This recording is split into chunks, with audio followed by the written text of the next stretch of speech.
Your NHL career, pretty amazing when you think about how it was so consistent with Edmonton, where you started. You played your first 171 games with the Oilers. But then all of a sudden, from 2013 to 2015, I mean, it was an absolute whirlwind. Edmonton to Nashville to Montreal to Arizona. And then finally, there was some stability in Minnesota.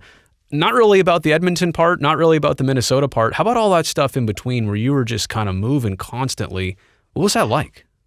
It's crazy. It's funny. You look at the list of all the teams I've played on, and I played in the league for 10 years, and all these teams, but 9 of the 10 years have been on 2 teams. Right. So it was crazy. You have this naive view, I guess, at the start where I just imagine I'm just going to be in Edmonton and grow, and I'm going to start for Edmonton forever and play my entire career there. And then, we had plenty of coaching and management changes, and you just get hit with a trade, and all of a sudden it's real. And went to Nashville, and I mean, that was a strange scenario.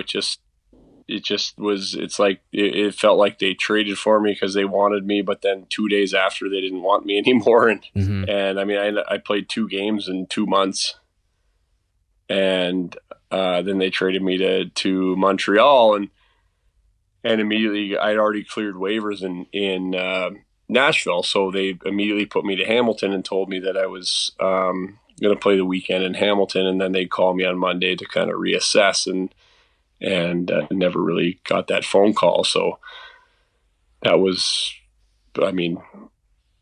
disappointed about it, but it wasn't the way things were going. It wasn't super surprising. So, things just, it's crazy to see how quickly things can turn. Mm-hmm. And I took the off season and just said, hey, let's hit the reset button here. Like, you got to believe in yourself. You have to believe in what you're doing. This was a blip. It wasn't like all of a sudden after 5 years you forgot how to play hockey.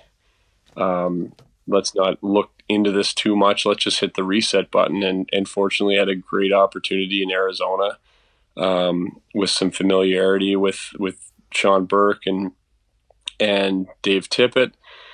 And it was a great opportunity, and I got to go in there and just get my confidence back. I mean, from the second I walked in the door, confidence was back. And, and then things went from there and went to Minnesota, and don't need to explain all of that, but this feels like a similar situation. I mean, after a difficult year last year for many different reasons, I just feel that same positive energy, same familiarity with I know Nabokov really well, and I know some guys on the team, and just that same familiarity where there's excitement to join the team, and it feels like the organization is excited for me to join the team, and I think that's exactly what I need after last year. So I'm really excited about it. Yeah, I heard you previously mention that you knew Nabby personally. How did that connection ever happen, and how close have you guys remained?